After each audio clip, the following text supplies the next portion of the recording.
Hi everyone, welcome back to the channel. Today I will show you how to reflect or flip a photo on your iPhone.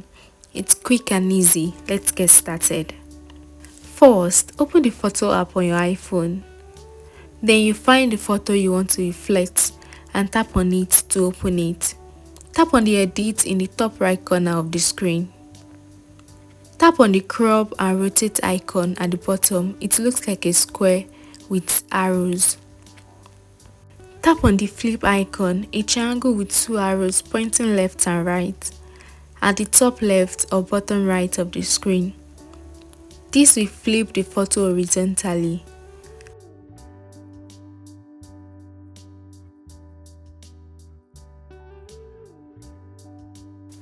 Once you're satisfied with the flipped photo, tap Done in the top right corner to save the changes.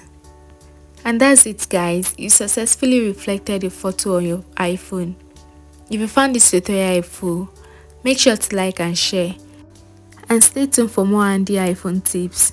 Bye bye!